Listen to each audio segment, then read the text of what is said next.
Et dans les fêtes païennes, il y avait la fête de l'équinoxe d'hiver qui se trouvait dans cette période-là. Et dans l'ère chrétienne, on a mis à cette date-là, de cette fête-là, on a dit pourquoi pas fêter la fête de la naissance de Jésus. Ce qui est important, c'est pas la date. C'est pas la date qui est importante. Ce qui est important, même, ce n'est pas simplement de savoir qu'il est venu. C'est bien de le savoir. C'est très bien de le savoir. C'est très bien de le croire. Tout ça, c'est important. Mais ce n'est pas le plus important. Le plus important, c'est qu'est-ce que ça a venu à transformer dans ma vie. Ça, c'est le plus important. Moi, j'étais de ceux qui savaient. J'ai été élevé catholique quand j'étais gamin. Pour ceux qui ne savent pas, j'ai même été enfant de chœur. J'ai sonné la cloche, j'ai tenu les bougeoirs, j'ai tendu les trucs au curé. Là. J'ai fait tout ça jusqu'à l'époque de ma révolution, en 1968. J'ai tout bazardé. Et j'ai voulu faire qu'à ma tête, ni Dieu ni maître interdit d'interdire. Jusqu'au jour où celui qui est venu s'est révélé à mon cœur. Et je peux vous garantir qu'il y a une grande différence de savoir ce qui s'est passé dans l'histoire que de vivre ce qui s'est passé dans l'histoire devient ton histoire.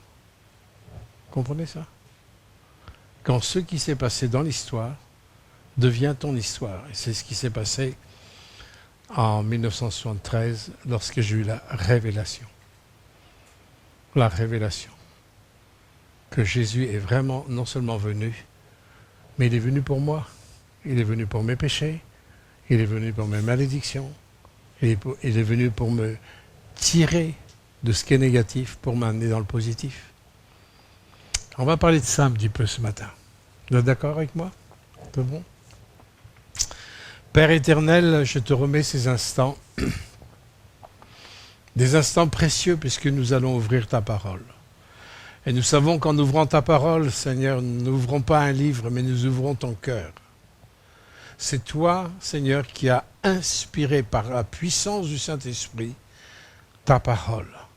Et tu nous l'as envoyée pour nous guérir, pour nous délivrer, pour nous transformer. Et aussi pour qu'un jour nous soyons tous réunis, comme il a été rappelé, au repas des noces de l'agneau, où nous nous verrons tous face à face, tous ceux qui ont marché avec toi de tous les siècles précédents, où nous serons dans la présence de Jésus, non seulement crucifié, ressuscité, mais glorifié. Seigneur, étends ta main sur ces instants. Que ces instants puissent nous interpeller, nous parler et aussi donner une avancée, Seigneur, avec toi. Dans le nom de Jésus-Christ, Amen. Alors, on va lire un premier texte de la parole de Dieu dans le prophète Ésaïe. Alors, ce matin, tout à l'heure, c'était Michée, c'est Ésaïe. Ésaïe, hein, donc un contemporain de Michée. Si Michée était un contemporain d'Ésaïe, Ésaïe était aussi un contemporain de Michée. Hein, c'est Monsieur Lapalisse, on dirait la même chose. J'ai habité pas très loin d'une ville qui s'appelle La Palisse. Quand j'ai habité à Vichy, il y a une ville qui s'appelle La Palisse. Alors, Monsieur Lapalisse dirait la même chose. On va ouvrir donc la parole de Dieu dans le prophète Ésaïe, chapitre 9, au verset 1, où il y a une promesse que Dieu donne à travers la bouche du prophète. Il dit « Les ténèbres ne régneront pas toujours sur la terre, où il y a maintenant des angoisses. » Intéressant cette promesse. Les ténèbres ne régneront pas toujours sur la terre, où il y a maintenant des angoisses. Et on va juste s'arrêter là. Et ça, c'est une promesse que Dieu donne. Il est question d'une... Alors bien sûr, il y a aussi des paroles qui sont données à Israël, à Juda et tout ça. Mais là, c'est une parole qui est donnée pour l'ensemble. Il est parlé de la terre. Il y a une promesse qui nous concerne. Et lorsque nous lisons ce texte-là, nous nous rendons compte que même depuis 700 ans avant Jésus-Christ, si on regarde un petit peu l'histoire, eh bien, il n'y a eu que des guerres. Hein? Je me souviens quand j'étais enfant, moi j'ai baigné, je suis né juste après la dernière guerre mondiale, et quand j'étais enfant, on parlait de la guerre en permanence. En permanence. Hein. Mon père a fait la guerre, ma mère a subi la guerre, etc. Et à table, on parlait régulièrement de la guerre. Je suis né 9 ans après, mais 9 ans, c'est très court. C'est très frais dans la mémoire des gens. Ils pensaient que ça allait être terminé. Après, il y a eu la guerre d'Indochine. Après, il y a eu la guerre d'Algérie, etc. Et toutes les autres guerres dont on ne parle pas. Hein, on pensait que ce qui était arrivé, donc, avec la dernière guerre mondiale, ça allait plus avoir lieu, ne serait-ce qu'en Europe. Malheureusement, l'histoire nous rattrape toujours. Hein, vous écoutez les informations comme moi. Ce qui se passe en Ukraine, on voit même des guerres de tranchées. On a l'impression de se retrouver à 14-18. Sauf que les armes ne sont pas les mêmes. Mais c'est le même drame, la même misère, les mêmes angoisses, les mêmes traumatismes qu'il peut y avoir. Ben oui, la guerre, elle est encore là. Et pourtant, il y a une promesse qui nous est donnée, les ténèbres ne régneront pas toujours sur la terre. Et il y a maintenant des angoisses. Alors, on se dit, bon, si Dieu dit ça, il a forcément une stratégie, une pensée, une vision, quelque chose de prophétique pour pouvoir dire ça. Il y a quelque chose qui est en marche pour que nous puissions vivre à un moment donné où il n'y aura plus de ténèbres qui vont régner sur la terre. Alors on se pose la question, mais quelle est la stratégie que Dieu va donner? Alors on va lire un peu plus loin, versets 5 ou 6. Voilà la stratégie divine. Pour pouvoir accomplir sa parole, un enfant nous est né, un fils nous est donné. Ah, quel rapport avec la promesse? Non, mais je veux dire, on pense à tout, mais pas à ça, quoi. Un enfant nous est né, un fils nous est donné. Je ne continue pas volontairement. On pourrait dire, mais c'est ça la solution de Dieu. Devant autant de drames, autant de malheurs, autant de ténèbres, autant de douleurs, etc. La solution, c'est un fils nous est né. Oui, mais on va continuer notre lecture. C'est pas n'importe quel fils. Pas n'importe quel fils. Écoutez ce qu'il est dit sur ce fils. La domination reposera sur son épaule. On l'appellera, alors là, il est question de Jésus. Hein. Voilà comment on va appeler Jésus. Et c'est très important pour ceux qui mettent en doute un peu aussi l'identité même de Christ, où Christ est Dieu lui-même, où il est Père, Fils, Saint-Esprit. Il est un tout avec.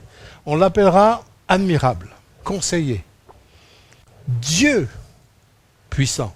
C'est pas Jésus qui s'est fait Dieu. Il y a des gens qui disent ouais, mais Jésus il s'est fait Dieu. Mais non. Déjà 700 ans avant, voilà comment Dieu dit, voilà comment on appellera ce Fils qui va venir. On l'appellera Dieu puissant. Et on l'appellera aussi, le Fils, on l'appellera Père éternel. Ah bon? Comment on peut appeler le Fils Père éternel? Mais Jésus n'a-t-il pas dit, mais celui qui m'a vu a vu le Père. Tout ce que je fais sont les œuvres du Père. Il ne faut pas oublier, pour ceux qui ont du mal à comprendre ce qu'est la Trinité, le Dieu trinitaire, on n'a pas trois dieux, on n'en a qu'un seul et unique Dieu. On n'est pas du tout dans le polythéisme. On est dans le monothéisme. On sert un seul et unique Dieu, le Dieu d'Abraham, d'Isaac, de Jacob. On sert un seul Dieu qui se manifeste sous des formes différentes. Comme quand vous faites la cuisine et vous prenez un œuf pour faire de la mayonnaise ou de la pâtisserie, vous prenez un œuf Et pourtant, vous êtes confrontés à 3 choses. À une coquille, à du blanc et à du jaune. Non? Mesdames les cuisinières, c'est comme ça, non? C'est ça un œuf. Il y a du blanc, une coquille, du blanc et du jaune. Il y a 3 choses. Mais est-ce qu'il y a 2 œufs? Il n'y a qu'un œuf. Et pourtant, il y a 3 choses. Vous comprenez ça? Il y a 3 choses, et pourtant, il n'y a qu'un œuf. Il y a Dieu le Père, Dieu le Fils, Dieu le Saint-Esprit. Ah, 3 dieux? Non, il n'y a pas 3 dieux. Il y a 3 aspects différents de Dieu, mais il n'y a qu'un seul et unique Seigneur. Vous comprenez ça? Il y a des petites images qui peuvent nous aider, comme quand vous voyez de l'eau. Vous voyez de l'eau solide, vous voyez de l'eau à l'état gazeux, et vous voyez aussi de l'eau à l'état liquide. Est-ce qu'il y a plusieurs eaux? Non, il n'y a qu'une seule eau. Sous 3 formes différentes. Et les gens qui ont du mal avec la notion de la Trinité, c'est important de revenir là. Et ce Fils, il nous est né un Fils, hein, on l'appellera aussi Père éternel, Prince de la paix. Quand nous voyons les qualificatifs de ce Fils, dit quand même, c'est pas rien. Et la domination reposera sur son épaule, on l'appellera admirable, conseiller, Dieu puissant, Père éternel. Si je crois à la venue de ce Fils, qui est venu 700 ans après, avec des précisions au niveau prophétique, vous avez toujours le prophète Ésaïe, Ésaïe chapitre 7 dit « Voici, je vais vous donner un signe ». Dieu allait donner un signe pour la venue de ce Fils. Une jeune fille vierge, elle deviendra enceinte.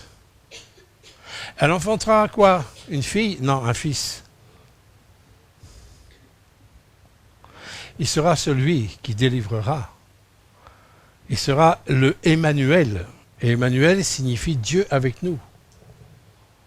C'est-à-dire que ce Fils sera vraiment Dieu avec nous.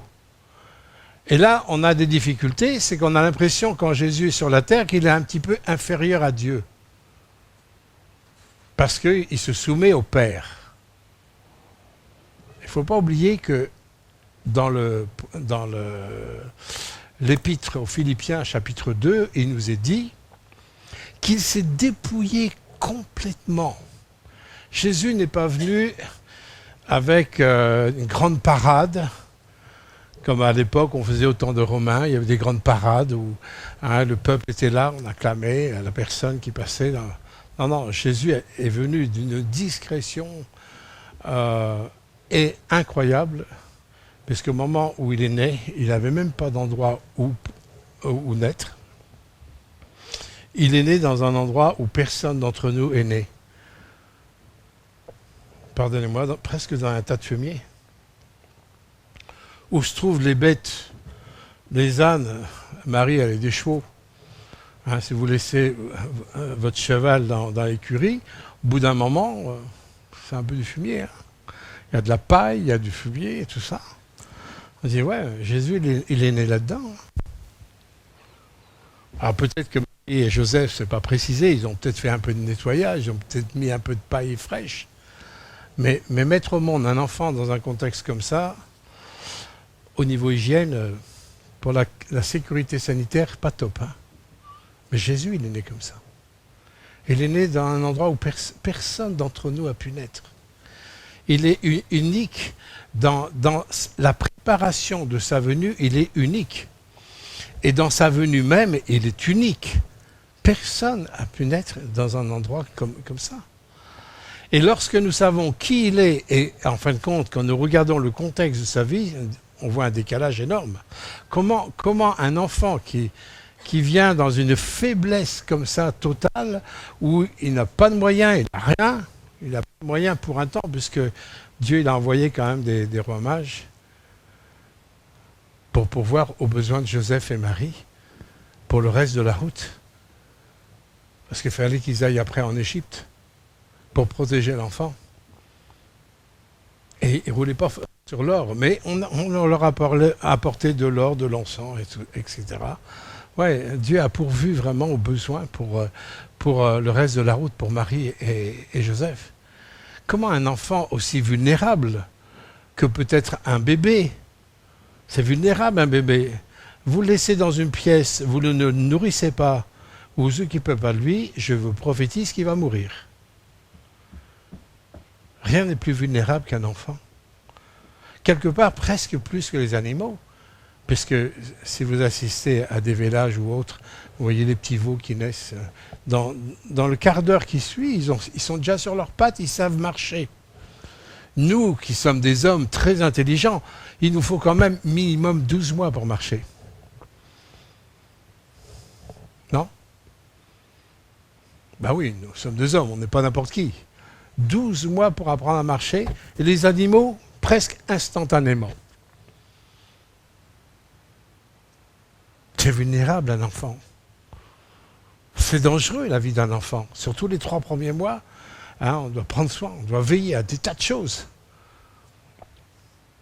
Comment se fait-il que cet enfant, qui est admirable, la domination repose sur son épaule, hein, et le conseiller, Dieu puissant, prince de la paix, comment se fait-il qu'il soit aussi vulnérable comme ça, et que Dieu ait permis, avec un pactage comme ça, un décalage aussi grand dans l'extérieur, dans les apparences.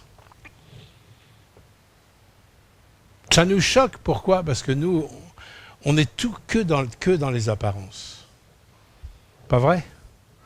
Hein, mesdames, vous passez du temps devant les glaces. Hein? Ben, peut-être les hommes aussi maintenant, je ne sais pas, mais on passe du temps. Hein? Oh là, oh.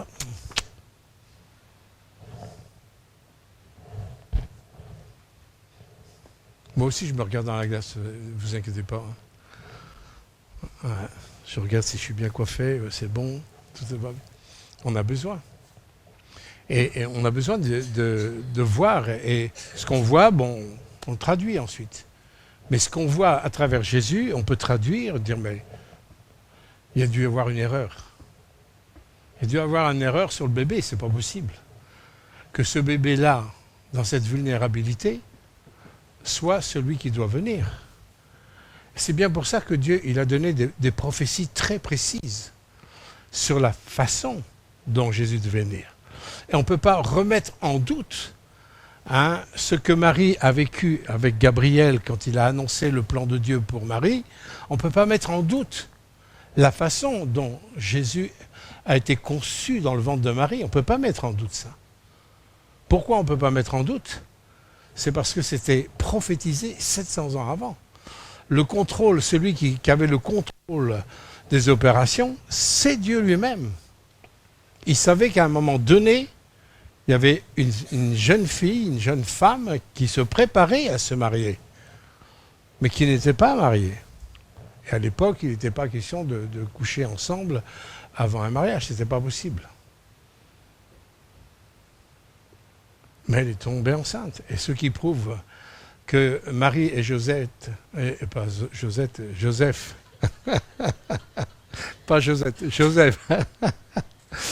que Marie et Joseph ne couchaient pas ensemble, c'est parce que quand Joseph a su que Marie était enceinte, il était scandalisé. Et il était prêt à casser, à rompre leurs fiançailles. Et à l'époque, rompre les fiançailles, ça équivalait à un divorce.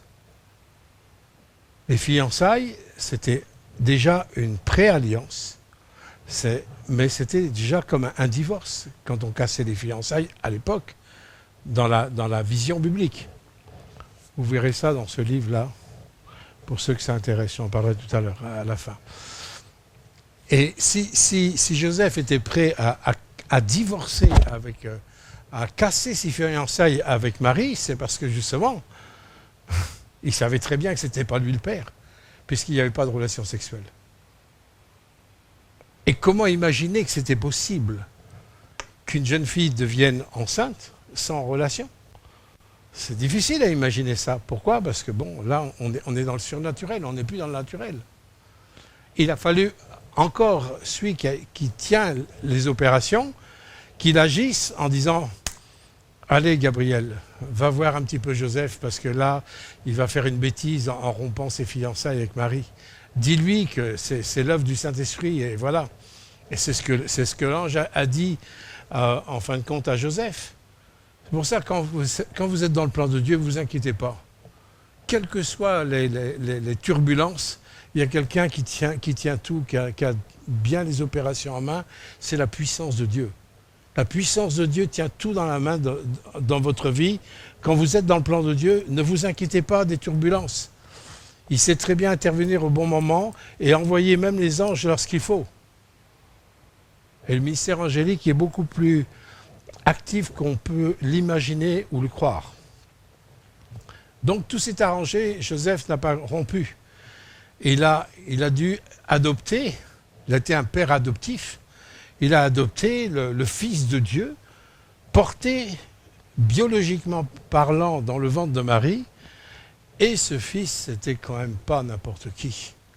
Mais c'est pas parce que c'était pas n'importe qui que Jésus n'a pas une vie turbulente. Puisque dès sa naissance déjà, il n'avait même pas de maternité, même pas une auberge. Il a fallu qu'il fuit en Égypte pour éviter de mourir. On a mis quand même à mort des quantités d'enfants de moins de 3 ans. Il y a eu des pleurs, ça aussi c'était prophétisé. Ça aussi c'était prophétisé, qu'il y aurait des pleurs dans Jérusalem et tout ça, où on a mis à mort des enfants à cause de ce que l'ennemi voulait déjà supprimer l'enfant dès le commencement. Et ça a duré jusqu'à l'âge de 33 ans, où l'ennemi a voulu le mettre à mort en permanence. Mais tant que ce n'était pas le temps, celui qui tenait toutes les opérations en main a toujours prévu toutes choses. Il y avait des timings qui étaient vraiment bien réglés par celui qui est le divin, le souverain. Donc, quand on réalise qui est cet enfant, et on connaît un peu la vie de Jésus pour certains, où il a eu une enfance unique. Être fils de Dieu, c'est quand même pas rien. D'avoir des frères et sœurs, des demi-frères et sœurs. Alors je sais qu'en Afrique, il faut pas dire demi-frères et sœurs, c'est des frères et sœurs, point. Il ne faut pas dire demi, parce que là, culturellement parlant, ça ne le fait pas. Hein. C'est vrai, hein. Ça ne le fait pas du tout. Non, mais c'était quand même c'était pas des frères et sœurs biologiques que par la mère, mais pas par le père. Et d'ailleurs, ces frères et sœurs ont eu du mal à croire que ça allait être vraiment le Messie. Il a fallu du temps pour que ses frères et sœurs croient. Alors pourquoi je vous parle ça comme ça en introduction? Parce que nous pouvons bien croire en ce que Jésus est venu, nous pouvons bien croire en ce qu'il est, lorsque nous voyons son parcours, sa naissance unique, sa vie unique, son ministère unique, sa mort unique et sa résurrection unique. Alors on peut croire tout ça, on peut très bien ne pas mettre en doute du tout, pas une onde de doute. Mais si je crois ça, la question que je vous pose, qu'on se pose, que Dieu nous pose, ça change quoi dans ton quotidien à toi? De croire ça, ça change quoi dans ton tous les jours? Dans ta vie personnelle, dans tes pensées, dans tes émotions, dans tes actions, dans tes projets. De croire tout ça, ça change vraiment quoi? Vraiment. Comme on dit en Afrique, vraiment. Vraiment. Ça change quoi? Vraiment. Ça, c'est la question. Il y a des tas de gens qui, si vous faites un sondage, vous demandez, est-ce que vous croyez que Jésus est né il y a 2000 ans? Ils vont vous dire oui. Est-ce que vous croyez que Jésus est le Fils de Dieu? Ils vont peut-être aussi vous dire oui. Est-ce que vous croyez que c'est ce Jésus qui est né, c'est lui qui est mort sur la croix? Beaucoup vont vous dire oui. Est-ce que vous croyez qu'il est ressuscité? Là, il y aura peut-être un petit peu moins qui vont vous dire oui. Mais même dans ceux qui disent, qui pourront dire oui s'il est ressuscité, si vous leur posez la question, tout ce que vous croyez là sur Jésus, ça change quoi dans ton quotidien, dans ton histoire, dans tes pensées, dans tes relations, dans tes problèmes? Ça change quoi? Si ça ne change rien, c'est qu'il y a un problème. Et le problème ne peut pas venir de l'essence même de ce qu'est ce Fils, puisqu'il est Et la domination repose sur lui. On l'appellera amiral, conseiller, Dieu puissant, Père éternel, prince de la paix. Donc, dans ce qu'il est, dans sa nature, il ne peut rien nous donner de plus que ce qu'il est. Par sa nature même, il ne peut rien nous donner de plus là.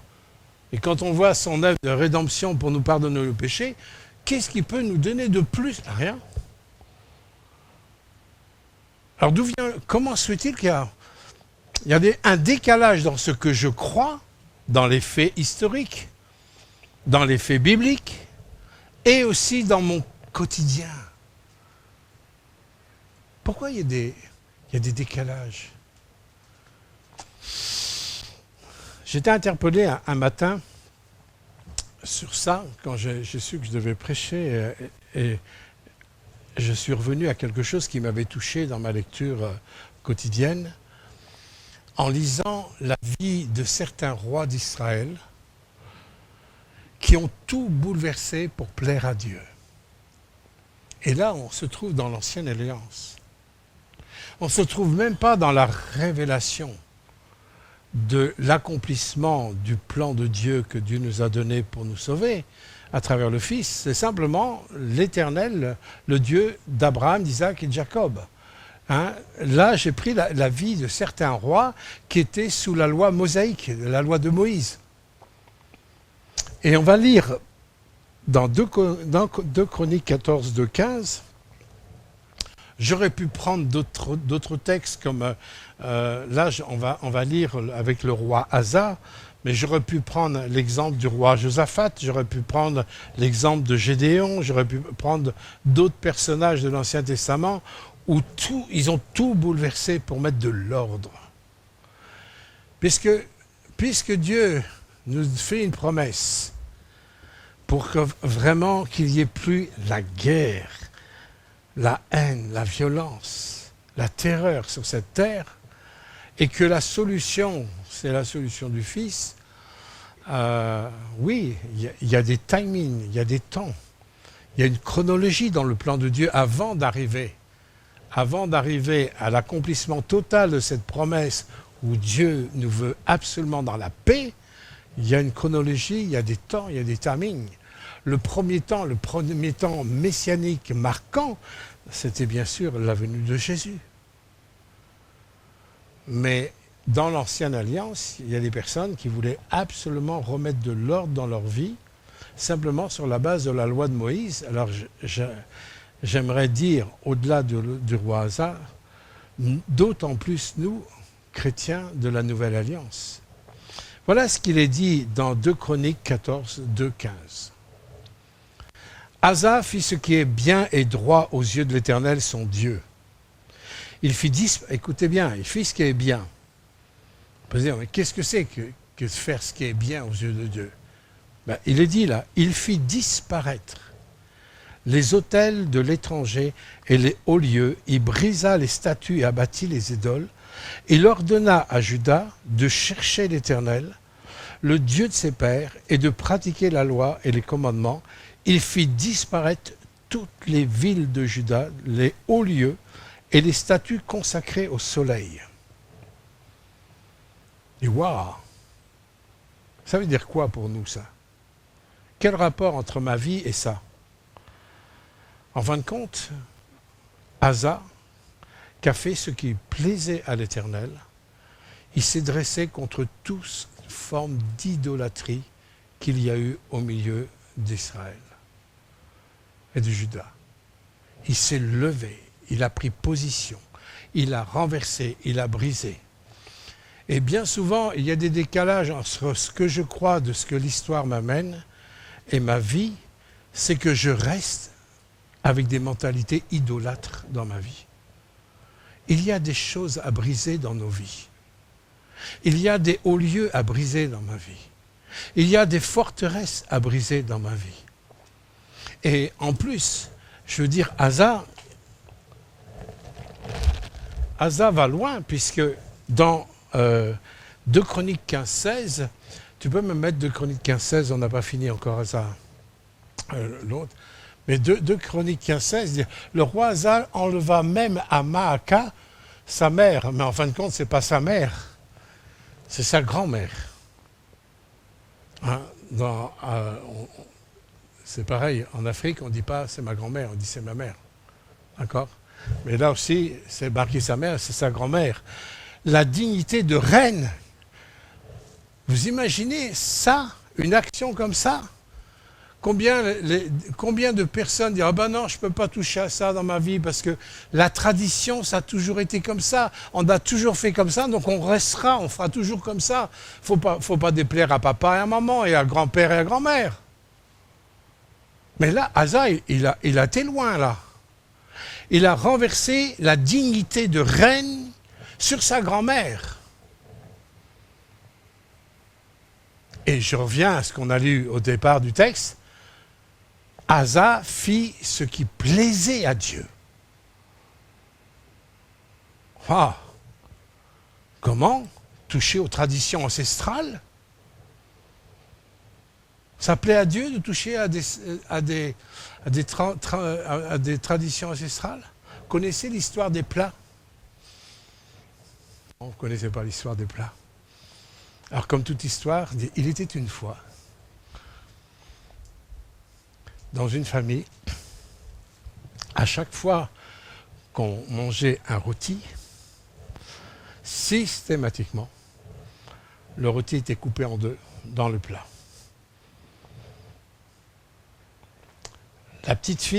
La fille, quand elle faisait un rôti, elle coupait le rôti en deux dans le plat. Ensuite, la petite fille, qu'à chaque fois que je faisais du rôti, elle coupait le rôti en deux dans le plat. Et un jour, les maris ont posé la question à leur femme, à la petite fille et à la mamie, mais pourquoi vous coupez votre rôti en deux? Alors la petite fille dit, ben, je ne sais pas. Maman faisait comme ça. Ben, on va demander à maman. On pose la question à maman. Pourquoi tu coupes ton rôti en deux? Ben, je sais pas. Ma maman à moi faisait comme ça. Ah bon? Ben, on va demander à la grand-mère. Dis, mamie, pourquoi tu coupes toujours ton rôti en deux quand tu fais cuire le rôti au four?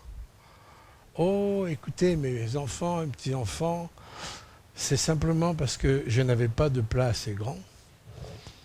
Donc j'ai toujours coupé mon rôti en deux parce que j'avais qu'un petit plat. Ah, vous voyez, on peut suivre des traditions bêtement qui n'amènent à rien. On a toujours fait comme ça, on fera toujours comme ça. Ou alors, ah, j'ai toujours été comme ça, donc je serai toujours comme ça. Il faut qu'on sorte, parce que là, on est dans une pensée un peu idolâtre. On met des murs entre la mouvance de l'esprit pour pouvoir se déplacer, pour pouvoir se mouvoir, pour pouvoir rentrer dans une grande liberté. Hein, on fait toujours comme ça, on fait comme ça. Moi, je sais que ma mère, au moment de Pâques, au moment des rameaux, elle me faisait brûler. Elle me dit, non, faut pas mettre ça à la poubelle, hein, le buis béni, là, parce que ça porte malheur. Alors moi, bêtement, ben bien sûr, je brûlais, je dis, ah, ça porte malheur, je suis un peu de malheur. En Afrique, on connaît les traditions, hein. Hein, beaucoup de choses, oh oui, ça porte malheur, il faut faire attention. Mais si à un moment donné, on ne fait pas de réforme, mes bien-aimés, ces manques de réforme dans notre vie, si on ne bouleverse pas une mentalité un peu idolâtre, on met ça entre Dieu et la vie entre nous et la vie du Saint-Esprit. Pour pouvoir évoluer, il ne faut pas que je laisse Dieu dans une prison idolâtre en moi. Et Asa, il avait compris ça. Moi, je réagis intérieurement, en disant, ah ben je suis comme ça, c'est comme ça. Ben non. Tant que tu défendras ta mentalité, ton caractère, les choses qui viennent de la chair, tu es dans une mentalité idolâtre. Et tu as beau croire toutes ces belles choses, hein, de la venue du Fils, tu as beau croire tout ce qu'est le Fils, rien ne pourra changer dans ta vie. Si à un moment donné, tu ne renverses pas les autels, tu ne renverses pas quelque chose, est-ce que ce que tu crois de Jésus t'a amené à renverser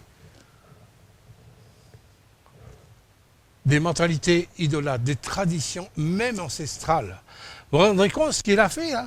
Il a renversé la dignité de sa grand-mère en tant que reine. C'est pas rien, c'était quand même le petit-fils, même s'il était roi. Pourquoi? Parce qu'elle était dans une idolâtrie totale. Alors, il faut bien, vous pouvez me dire, oui, mais ça, pasteur, ça fait partie de l'Ancien Testament, ça ne nous concerne plus. Je suis désolé.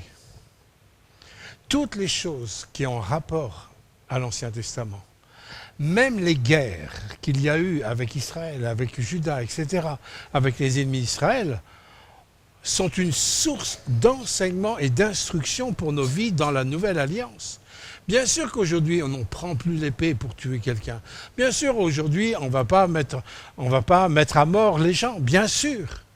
Mais il y a des choses, il y a des états d'esprit qui doivent être mis à mort. Ce n'est pas pour rien que la base même de la vie chrétienne, c'est certainement pas de rentrer dans une église, et je suis chrétien. La base même, c'est une circoncision de cœur.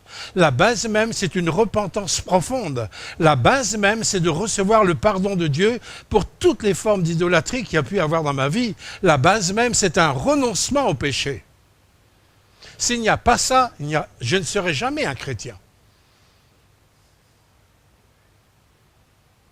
Jésus n'a pas sa place lorsque nos cœurs sont remplis de traditions ancestrales, diaboliques, ténébreuses, charnelles, humaines.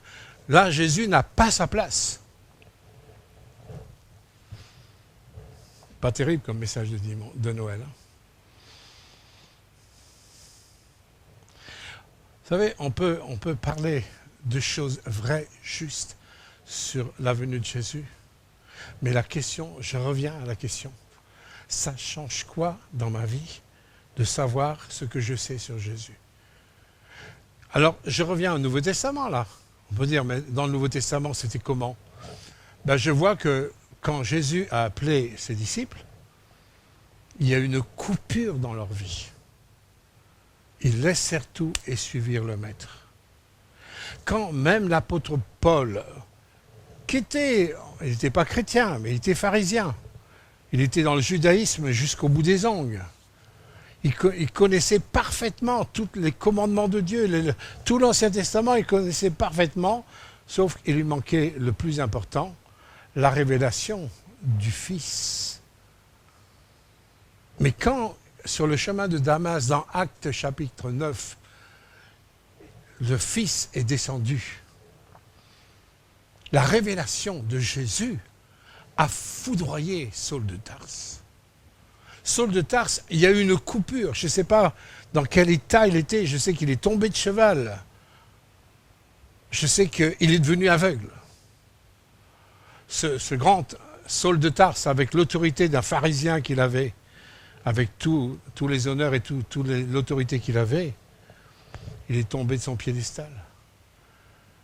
Et la seule chose qui est sortie de la bouche de Paul, Seigneur, qui es-tu? Je suis Jésus. Mais Jésus, c'est qui? C'est ce fils? Non. Un fils vous est né. Je suis Jésus. Que tu persécutes. Ah bon? Moi, je n'ai pas persécuté Jésus, moi. J'ai persécuté que des chrétiens. Oui, mais la vie de Jésus est dans chaque chrétien. Si on te touche, on touche à Jésus. Si on te touche, on touche à Jésus-Christ lui-même. Je suis Jésus que tu persécutes. Et pourtant, Jésus, il était mort. Comment il a pu se révéler? Parce qu'il est ressuscité. Une traçabilité foudroyante. Il est vraiment ressuscité. Si dans tout ce que tu connais de Jésus, ça ne t'amène pas à la puissance de résurrection, pour réaliser que Dieu il veut une relation de cœur avec toi, tu as beau savoir tout et tout bien sur Jésus, mais ça ne te servira à rien sans cette connexion avec le ressuscité. Et vous savez, quand on commence à mettre de l'ordre, comme Asa, qui a mis de l'ordre vraiment dans son royaume, hein, ben, il y a des conséquences, et les conséquences, elles sont hyper positives. On va le lire. Et le royaume fut en repos devant lui. Ça vaut le coup quand même de renverser les idoles. Parce que le fruit, c'est du repos. Du repos dans ta tête, dans ton cœur, dans ton quotidien. Tu vas connaître une dimension de repos. Il bâtit des villes fortes en Juda, car le pays fut tranquille. Il n'y a pas eu de guerre contre lui pendant ces années-là. Parce que l'Éternel lui donna du repos. Je peux vous garantir, quand tu renverses ce qui appartient à la chair, quand tu renverses ce qui appartient à ta chair, au péché, à ton ego, à ton orgueil, à ton égoïsme, si tu renverses ça, je te promets que l'aboutissement, c'est le repos à l'intérieur de toi. Ça, ce repos, croyez-moi, ça vaut de l'or. Vous pouvez mettre une valise de lingots d'or, vous ne pourrez jamais trouver avec de l'argent ou de l'or le repos. Le repos, il se trouve lorsque tu renverses les idoles, lorsque tu renverses ton péché, lorsque tu renverses les pressions ténébreuses et tout ça. Dieu nous promet du repos. Il y a des choses qu'on va pouvoir bâtir, des choses qu'on va pouvoir construire. Alors, ça ne veut pas dire que ça va être toujours comme ça, mais ça veut pas dire qu'il n'y aura pas de l'adversité qui va venir. Et on va continuer à lire, verset 6. Il a dit à Judas, bâtissons ces villes, entourons-les de murs et de tours et de portes et de barres. Le pays est encore devant nous, car nous avons cherché l'Éternel, notre Dieu, nous l'avons recherché. Il nous a donné du repos de tous côtés, et ils bâtirent donc, et ils réussirent. Vous voyez, il y a une réussite dans ce qu'ils font. Asa avait une armée de 300 000 hommes de Juda, portant le bouclier et la lance, et de 280 000 de Benjamin, portant le bouclier, tirant l'arc. Tous, écoutez bien cette armée, ils étaient tous des vaillants hommes. Ils étaient vaillants, robustes, costauds, c'était pas n'importe qui. Alors, quand tout est formé dans une mentalité de repos, l'adversaire peut essayer de revenir.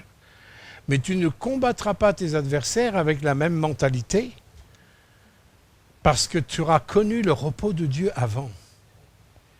Ce que tu auras construit avant que tu sois dans l'adversité, tu l'auras construit dans une mentalité de confiance en Dieu, de dépendance de Dieu, une opposition des choses de l'adversaire. Et l'adversité arrive, mais quand elle arrive, tu vas fonctionner avec d'autres moyens. Et c'est ce qui est arrivé avec le roi Asa. Alors Zérak, l'Éthiopien, sortit contre eux avec une armée, écoutez bien, d'1 million d'hommes. Wow, bien supérieur. D'1 million d'hommes et de 300 chars. Vraiment. Alors là, vous avez un ennemi qui arrive, qui est beaucoup plus puissant que vous. Vous savez, Satan et son armée sont plus puissants que toi et que moi. Mais comme je dis des fois dans les cours de disciples, il y a une différence entre la puissance et l'autorité. Les gendarmes qui arrêtent des 35 tonnes qui sont plus puissants qu'eux, un gendarme peut arrêter un 35 tonnes par l'autorité dans laquelle il dépend. Il suffit d'un signe du gendarme qui arrête un smirmorque de 35 tonnes qui pourrait l'écraser comme une mouche, mais le 35 tonnes, il s'arrête. Pourtant, il est plus puissant. Il s'arrête à cause de l'autorité du gendarme. Je vous donne cette image pour comprendre que Jésus nous a dit dans Luc 10, verset 19, il nous dit « Je vous ai donné toute autorité pour marcher sur les serpents, sur les scorpions, afin que rien ne vienne vous nuire. » Vous voyez, il y a une différence entre la puissance et l'autorité. Dieu ne nous a pas dit « Je vous donne la puissance ». Mais dans leur autorité, il y a une puissance bien plus puissante que la puissance de tous nos adversaires. Et regardez comment Asa, qui a baigné pendant des années dans ce repos de Dieu, dans cette confiance en Dieu, quand Asa a vu toute cette armée se lever contre lui, tout ça, première chose qu'Asa fait, il invoqua l'Éternel son Dieu. La première chose que vous devez faire dans toutes vos adversités, que ce soit des adversités sur le plan spirituel, sur le plan émotionnel, au niveau de l'âme, au niveau du corps, quels que soient vos adversaires, au niveau des autres, quelle que soit, la première chose que vous devez faire, invoque l'Éternel au nom de Jésus. Ce Fils qui t'est donné, ce Fils qui est né, il t'a été donné pour que justement te transmette l'autorité d'en haut. Hein? L'autorité repose sur ses épaules, la domination repose sur ses épaules. Il est admirable, il est aussi conseiller. Il peut tellement te conseiller dans les choses précises. Il peut tellement nous parler. Mardi soir dernier, on nous a demandé de prier pour la femme d'un pasteur qui était gravement malade. C'est difficile. Comment orienter notre prière? Comment orienter notre prière? On a demandé à Dieu. Qu'est-ce que Dieu nous a dit? Il nous a dit que de cette maladie, cette sœur allait mourir. Ça, c'est Dieu qui a parlé comme ça. Dieu nous a dit ça. Et la sœur, elle est décédée hier. Mardi, Dieu nous parle. Hier, Dieu l'a reprise. Vous voyez, il est conseiller. Il est Dieu puissant. Lui, il n'y a que lui qui connaît les choses. Nous ne sommes pas Dieu. Lui, il connaît. Lui, il sait. C'est lui qui détient tout ça. Et justement, ce qui fait notre faiblesse à nous, c'est qu'on agit comme si on savait, comme si on pouvait. Non, nous ne savons pas, nous ne pouvons pas. Par contre, nous savons tout et nous pouvons tout en lui. Avec le Fils, en collaborant avec celui qui nous a été donné pour dominer, pour vaincre, pour justement découvrir la puissance de la paix, découvrir qu'il est Dieu, découvrir qu'il est un papa sur qui on peut vraiment compter. C'est ça que Dieu nous a donné lorsqu'il a dit « Je veux vraiment aussi qu'il y ait la paix sur cette terre. Mais je commence par vous donner un enfant qui vous est né. Mais pas n'importe quel enfant. C'est l'incarnation totale de Dieu Esprit qui est venu dans un corps, avec toutes les limites qu'un corps humain peut avoir.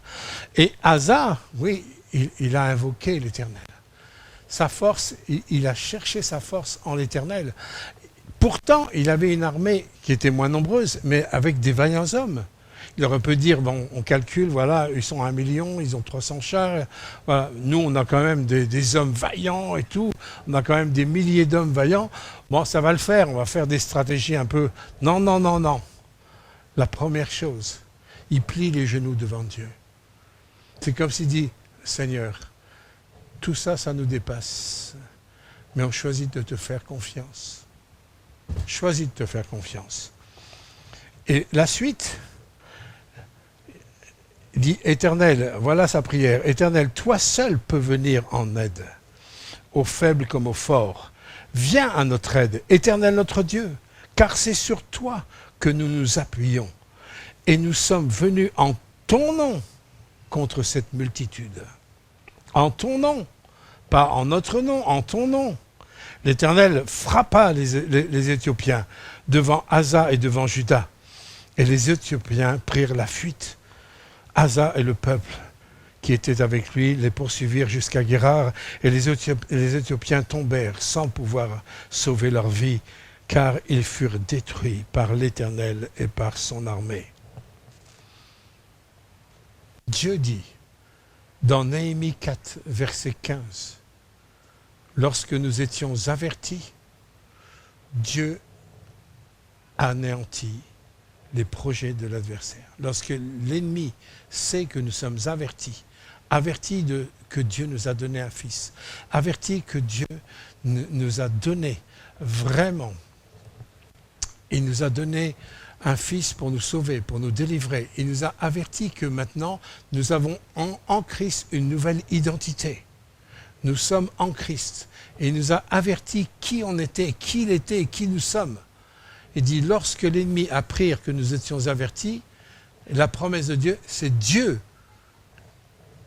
anéantit les projets de l'ennemi. C'est Dieu qui anéantit les projets de l'adversaire. Et là, on voit l'application aussi. Asa savait, s'appuyait sur Dieu, sa confiance était en Dieu. Ce qui confessait devant Dieu était juste et vrai, avec une vraie dépendance de l'Éternel, et l'Éternel a anéanti les projets de l'adversaire. Ces choses sont écrites pour nous instruire aujourd'hui. Et plus nous allons aller dans le temps qui est devant nous, plus nous allons rencontrer d'adversité, plus nous allons rencontrer des oppositions, plus nous allons rencontrer des gens qui vont vous haïr, me haïr l'Église, et ça commence déjà. Mais c'est pas ça qui est important. Ce qui est important, c'est ce que je crois de Jésus, ça m'apporte quoi dans mes adversités? Ce que je crois de la nature de Christ, de la personne de Jésus, ça m'apporte quoi? Si ça m'apporte, ou je me défends tout seul, je fais tout seul les choses, je ne vais pas aller très loin. Par contre, si ça m'apporte une vraie dépendance de la souveraineté de Dieu, de ma confiance dans ce que Dieu est, il est mon défenseur, il est mon protecteur, il est mon bouclier, il est ma haute retraite, il est mon refuge, etc. Il est mon vainqueur, et il est tout ce dont j'ai besoin. Oui, là, je verrai le Seigneur intervenir au sein de ma vie. Asa et son peuple firent un très grand butin. Ils frappèrent toutes les villes des environs de Guérar, car la terreur de l'Éternel s'était emparée d'elles. Ils pillèrent toutes les villes, dont les dépouilles furent considérables. Ils frappèrent aussi les tentes, les troupeaux. Ils emmenèrent une grande quantité de brebis et de chameaux, puis ils retournèrent à Jérusalem. Éternel, tu es notre Dieu, que ce ne soit pas l'homme qui l'emporte sur toi. Et la révélation que j'ai de Jésus, la connaissance que j'ai de Jésus doit m'amener à cette petite phrase, dit que l'homme ne triomphe pas, ne l'emporte pas sur toi. Si ma connaissance de Christ ne m'amène pas à cette proclamation que l'homme ne l'emporte pas sur toi, c'est que j'ai rien compris de ce que je crois sur le plan historique. J'ai rien compris de ce qu'il était vraiment dans son essence même. Ce qui est important de ce que tu crois par rapport à Jésus, c'est que vraiment, ça t'amène à plier les genoux devant lui, à t'humilier devant lui. S'humilier, c'est-à-dire plier les genoux. C'est-à-dire que je ne compte pas sur la force de l'homme. Un homme qui a les genoux pliés, il n'est pas fort. Il est vulnérable. Et c'est dans cette vulnérabilité qu'il va découvrir la puissance souveraine de Dieu. Dieu, il est venu d'une façon vulnérable. On aurait pu piétiner, briser Jésus rapidement. L'ennemi a essayé, il n'a pas réussi. Il a essayé plusieurs fois, il n'a pas réussi. Pourquoi ? Parce que dans cette vulnérabilité, toute la confiance de ce projet de réussite reposait dans celui qui est le Tout-Puissant. Vous comprenez ça? Et c'est la même chose pour nous. Le projet de réussite, le projet de victoire se situe vraiment de ce qu'il est Tout-Puissant. Je plie les genoux devant lui. Ce que je crois de Christ, de ce qu'il est né d'une façon unique et de ce qu'il est dans tous ses attributs, ce que je crois de lui doit m'amener à plier les genoux devant lui. Et je plie tellement les genoux que je vais faire du nettoyage, je vais remettre de l'ordre dans ma vie. La question qu'on peut se poser, c'est dans quel domaine je dois mettre de l'ordre?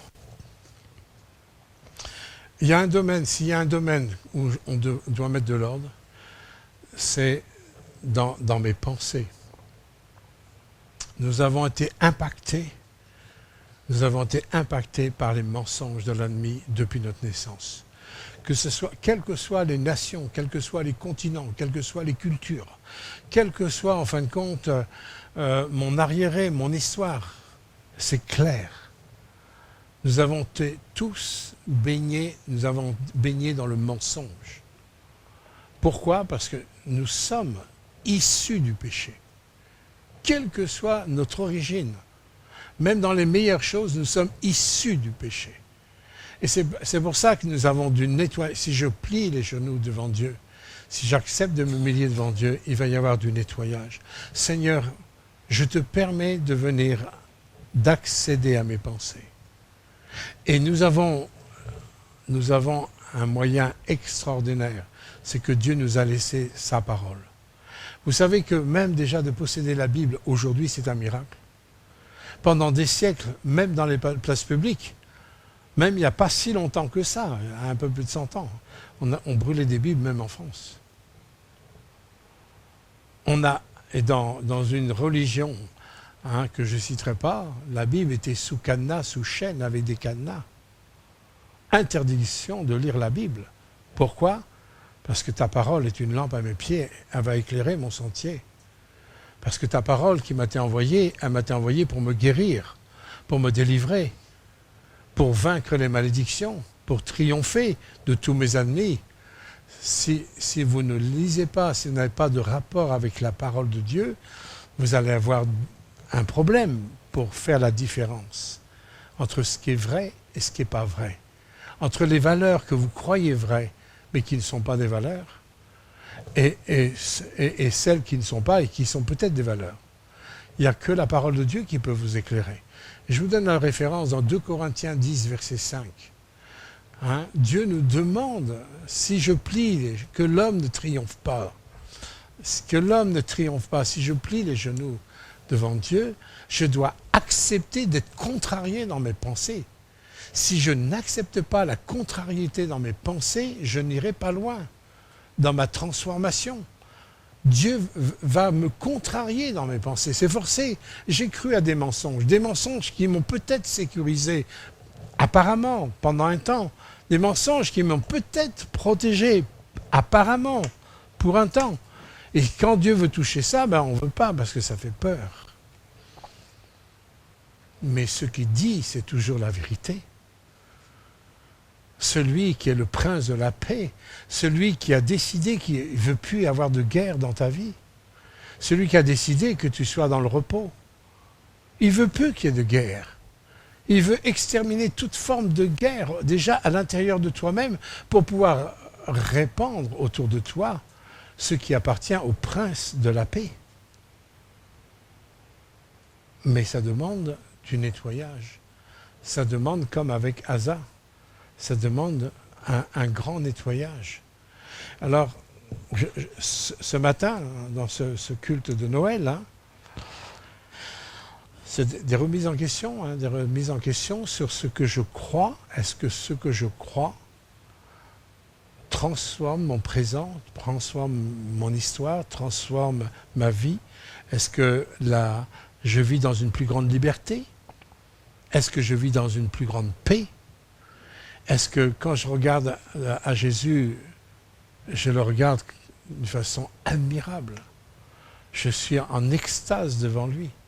Il est fabuleux, il est extraordinaire. Il sort de l'ordinaire. Oui, il sort de l'ordinaire, il vient du royaume. Est-ce que je vais chercher le conseil dont j'ai besoin, même des fois pour prier, pour donner une orientation dans ma vie, pour des choix que j'ai à faire dans ma vie? Est-ce que, oui, je vais chercher conseil auprès de lui? Est-ce que je le découvre comme quelqu'un qui m'a installé dans la paix, installé dans un repos, pour pouvoir être efficace dans des combats face à l'adversité, mais certainement pas combattre d'une façon humaine, d'une façon charnelle, ou même d'une façon religieuse, avec des apparences spirituelles, des apparences de puissance qui ne sont pas, mais dans un vrai repos, parce que ma confiance est vraiment placée en l'Éternel.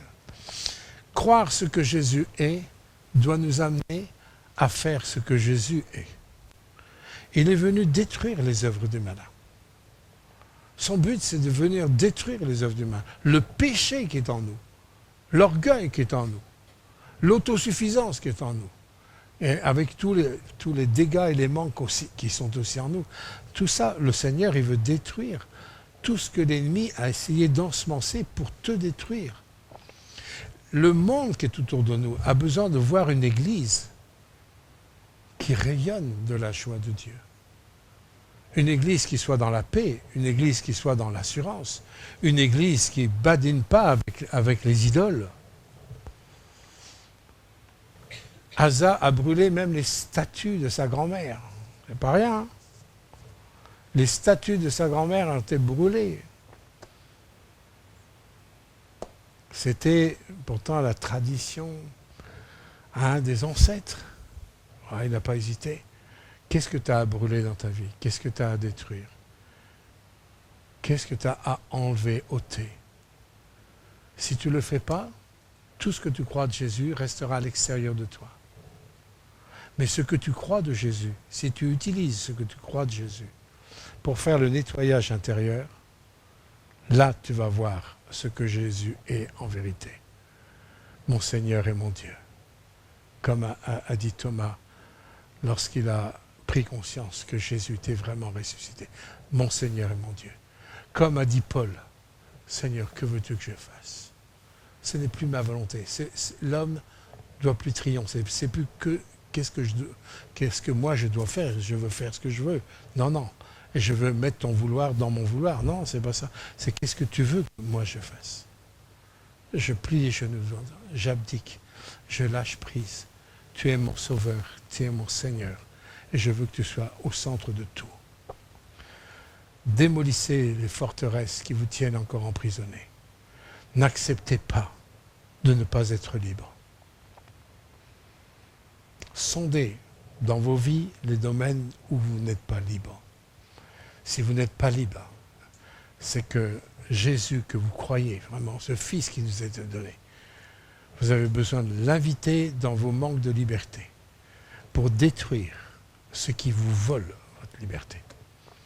Là, vous reconnaîtrez qui est cet enfant, le Fils qui nous est né, qui nous a été donné, afin d'amener l'Église dans un grand triomphe. Amen. Seigneur, je te remercie, tu es vraiment l'admirable conseiller, Dieu puissant, Père éternel, Prince de la paix. Nous voulons te demander pardon, Seigneur, de toutes les fois où nous défendons